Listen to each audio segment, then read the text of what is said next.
What's up, everybody? It's Chase here in Film Fanatic Productions. Thank you all so much for coming to my channel today. So today is the 100th anniversary of the Walt Disney Company, and I am so excited to bring this video to you guys today, because today we are watching the 12th video in my ongoing series where I watch every single Disney classic film, and that is, of course, Cinderella, the original one that was released in 1950. And today we have some very special guests on the show today. Would you guys mind introducing yourself? Yeah. Oi, pessoal. Hi, everyone. My name is Anna, and I'm a first year at UNCSA. We're in the same section, so that's how we know each other. I hope to go into animation next year, so I'm really excited to watch Cinderella. It's been a really long time. I think I've only watched it once. So yeah, I'm excited to look out for the traditional 2D animation stuff. It's going to be so good for my animation class. Yeah. Thank you. And you? Hi, my name is Jamila. I'm also a first year at UNCSA. I also want to be an animator. I'm a freshman. I don't know if I said that, but I'm also a freshman, and I'm really excited to watch the Cinderella movie. It's been a little while, just like Anna. I think I was 8 years old the last time I watched this, so I'm really happy to see it again and to admire the 2D animation, how far we've come from it. So yeah. So yeah, this is actually kind of a monumental movie in the history of Disney. This was the first actual well, first of all, it's the first Disney princess movie we got since Snow White way back in 1937. So that was about 20. What do you think? 37 for about 13 years. So it's been 13 years when this was released since the last one. And this one, basically, this is the first film we watched after Walt Disney stopped producing mostly these six package films that we did last week on the channel. And yeah, this one was we were always building up to these films. This is where the 50s is where it got started. And this one, then after this one was Peter Pan, and other ones like A Lady and Tramp kind of this one. And then in the decade we had of course we had Sleeping Beauty, and so a lot of great filmmaking and great animation that came out of this decade in the 50s. And yeah, I'm excited to start with it today. You guys have anything else to say before we get started? No? Okay. Really? All right then, yeah. So without further ado, let's jump right into it, and we'll catch you guys in a minute. And we're back. So that was 1950, the original Cinderella, and I gotta say, just from my perspective, that was actually pretty awesome. That was just so well done from a visual, from a story, from a musical, from everything. Literally, that was almost about as perfect as you can get with animation. And considering this was all done in 1950, so 73 years ago, if not earlier than that, because this was in production for years before it actually was released in 1950, and that was just a all-around just awesome experience. And me personally, I think I really liked just the detail in the visuals and the backgrounds that I really did think helped give more of a visual, just a context of story and what the location and places too. Also add another level of just storytelling, because it's the setting became its own character too, with the castles or with or their basement or the attic that Cinderella was trapped in towards the middle part and the end, or whether it's some of the or the forest where she and the carriage they were running to rush before the end of midnight, and just everything about just the backgrounds that really made the mark for me. And that was good. I noticed a lot now, more than I did when I first watched this years and years ago, I gotta say. That was just an all around great, truly great film. I mean, yeah. What do you guys have to say about that? My turn. Yeah, I really liked it, and when you said 73, it made me realize that it was released the same year my grandma was born. So I was like, whoa. Anyways, I did really enjoy it. And okay, this is totally sidetrack, but I was watching this video the other day by this YouTuber Mina Lay. I love her. She's one of my favorites, and she's a fashion historian YouTuber, and she was talking about how why all these princess and fantasy movies try to take inspiration from medieval fashion, but that it doesn't turn out to be historically accurate. I don't know. I just kind of wanted to give her a shout out because I really like her stuff. But that's what I was thinking about, like the costuming. I try to think about everything as much as possible, and I was really trying to look for like elements of animation, especially because that was like the whatever their names are, Ollie Johnson, Frank Thomas, or something, I think, and I was trying to pay attention. I really like the use of squash and stretch and exaggeration, and I'm just trying to list off every element I can think of. But yeah, it adds like a whole other level to like interest, like visual aesthetics, I think, and it really works well. I don't know who to look at. You're the camera. Let's see. That's all I have to say right now. I might say piggyback off one of you guys, but Jamila, your turn. Yeah. You should say the thing that you said because it was really cute. Yeah, well, what did you think about it? You don't have to.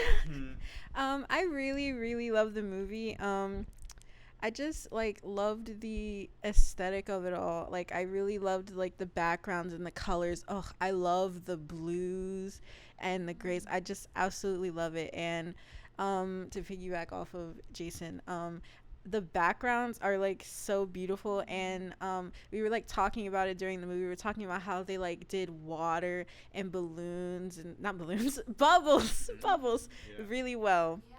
It's so beautiful, and it's just like this movie, it just seemed like it revolutionized all of those things, and it really is like beautiful. And the soundtrack, oh my gosh, I'm not like a big fan of like musicals or like music in like Disney movies and stuff like that, but it's so calming and soothing. And Cinderella, or Eileen Woods, is that her name? I think the thing was Eileen Woods. I think it was who the actress who played Cinderella in this film. I believe so. Yes. Her voice is just so calming and so soothing, and it like really emphasizes like the feeling of hope and hope for love and stuff like that. And then what Anna was talking about, I said that I wanted So This Is Love playing at my wedding in the future, because it's just beautiful. It's a solid Disney princess movie, like paved the way for everything. Yeah. Definitely, for sure. You want to say something? Yes, I love what you said, Jamila. I thought the editing was so good with the bubbles. That scene was really good. And like little thing, like I really understand now what our editing teacher means by like the editing process starts at the beginning with like the storyboard artist when it comes to animation, because when like the cat would look down, and then the next shot would be of like under the chair, like the cat looking upside down, and then he would like move a little bit, and then the next scene he's already back up, like that. I love how like well the storyboarders and the editing team, I guess, worked to create like moments like that where I guess like the cuts were invisible or whatever.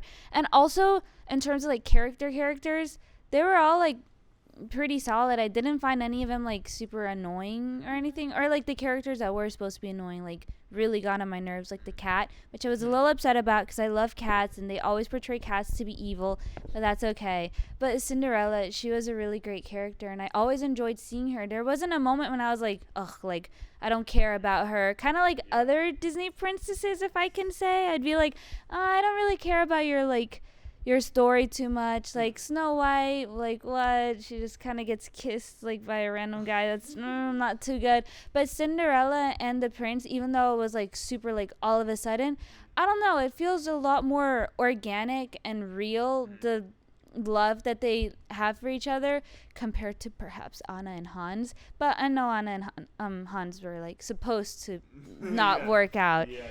But yeah, I think that's my piece for now. But yeah, I mean, that's just a tremendous film, and as we said before, that directly was the first film that really took off and really got Disney big to what it is today. Because before there, it was just like an animation and somewhat musical, somewhat television studio, but not in a big sense it was today. And literally, this is 5 years out from when Disneyland in California opened, I believe.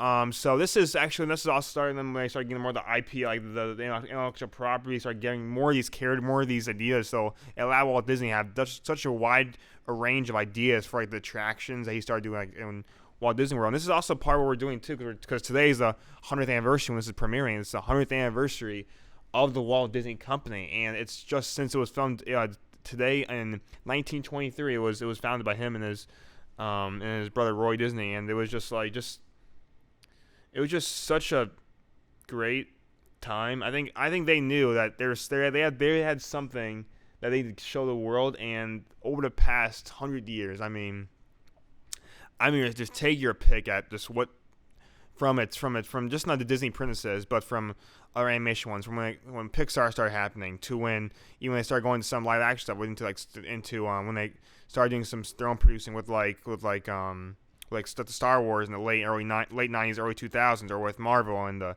20 past decade or so, or even with some National Geographic stuff. I mean, it's such a big company today. For when it started with just as one studio, because when Walt first started, like before even Disney Company existed, when he was just making cartoons of the first Oswald the Rabbit, or even his first duels of the Mouse back when he was in I think it was Kansas or St. Louis, I think it was in Missouri back in the late teens, early 1920s, and I just gotta say, I think just all around, just say congratulations, Disney, and thank you to whoever has been there on the way from wherever you were, whether you were from the onset or you just started the Walt Disney Company. I mean, just thank you to all the employees, thank you to all the people who work in the media, all these ventures. Thank you, because you guys will make this magical company happen, and you're all part of 100 years, and I'm so excited for what the next 100 years have to offer. If I'm so lucky to make it to 120, I mean, I can see the 200th anniversary, man, that'd just be something. But I mean, what do you guys think about it? What has Disney done in your life? What do you reflect on back when you think about the 100th year of Disney that we're now celebrating? Yeah. I don't think I really grew up with Disney like some other people did, but two aspects of Disney that matter so much to me, I think, are Star Wars, which my mom introduced like me and my brother to Star Wars when we were pretty young, and I remember watching The Force Awakens in theaters, and that like totally changed my life. And also Disney television animation is so present in my life these days, like shows like Gravity Falls and Rebels and Starverses, Resistance, and then lately Amphibia, The Owl House, and Kif. I love those shows, and just putting it out there that I would love to work for Disney TVA. I love their media, their content. I guess that's what it means to me, is that it's an outlet for me to watch cartoons, and I think it's totally valid to keep watching cartoons even when you grow older. And Disney has some really high quality stuff out there. But yeah, can't wait for more episodes of Kif. That's my takeaway from Disney's 100th. Oh my gosh, I didn't even talk about Pixar. I'm so sorry. Mm-hmm. I also really like Pixar, obviously, because I have May here with me. And I really like these new stories that Pixar are putting out. I think they're really important, and I really appreciate just talking about, bringing up these conversations about like first gen, second gen, like families in North America at all. Yeah, cool. Thank you. What about you, Jamila? Okay, so unlike Anna, I was like raised on Disney Channel and Disney in general. It is really made up like huge parts of my life, because I spent most of my life with them. Like that's where I got my humor from, and like where I like got like my interests from. It helped me to develop as a person, and to like I forget the words. it helped with my development, and with yes, it shaped me into the person I am today. And I just love how charming and real the characters feel like sometimes when they're not trying too hard. You don't have to keep that in, but you know how Disney shows are. And they're just the type of brand where like anyone can resonate with anything that they make, and that's like really, really great about them. And then with Pixar, I have like a lot of favorites from them because and they like helped me to like realize that, hey, I want to become an animator, even though I want to like mainly stay in like 2D animation, like movies like Monsters Incorporated or The Incredibles and stuff like that. They're like really, really inspiring to me, and watching behind the scenes of them like just really inspires you, and you want to like be a part of that and make like something great like that, like them, you know. I'm not like Anna, I don't really want to work for Disney, but I really do appreciate the effect that they've had on my life. But yeah. Cool. Thank you. Yeah, there's one more thing I want to add, I guess, was that that's that common theme of like how Disney and how that's affected everyone in their lives. Not just as viewers, but also people who go on and start their own companies too. Disney showed the commerciality, the viability of telling the animated stories, or telling these, or making like theme parks, or just all these areas of our culture and society that Disney pioneered too. And really, we're away, you know. We wouldn't have DreamWorks, we wouldn't have Universal Studios, we wouldn't have so many ones. There was film studios around there, but like just the monolith that Disney is, and just that the culture and that the culture and the sense of like you're in the happiest place on earth, and that's what I think is really guided. That it's the happiest place, happiest company that wants to be on earth, and that it affects on people. It transcends everything, and that's just magical. And I think if Walt Disney was here today, I think he would just be amazed at just the success that it would be, and just props to him too. Whatever he create, what he created truly has changed the world, and I think we can say that on the 100th anniversary of the Walt Disney Company. Yeah. But you guys want to say anything else before anything else? Any ideas too? Okay. No. Yeah. So that was a really fun video. I really do thank you guys for watching, and I'm staying with me.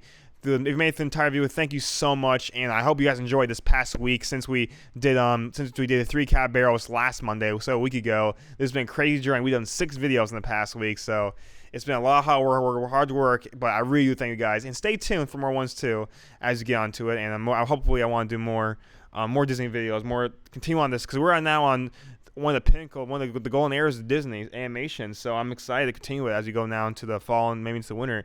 I'll try to give you guys some more videos out, and I'll stay tuned for more videos from me. And you guys, obviously, if you have any suggestions, comments, or ideas, comment below. I'm always happy to do it. And you guys can follow, obviously, these 2 fine creators. I put their social media up, and then you guys can follow them and like them and follow what they're doing, because I think they're going to go to some great place in the future. Thank you guys so much for watching. I hope you guys have a great day. And always, remember, become a film fanatic. Yeah. Great job, everyone. Great job. Thank you. Have a good night, everyone.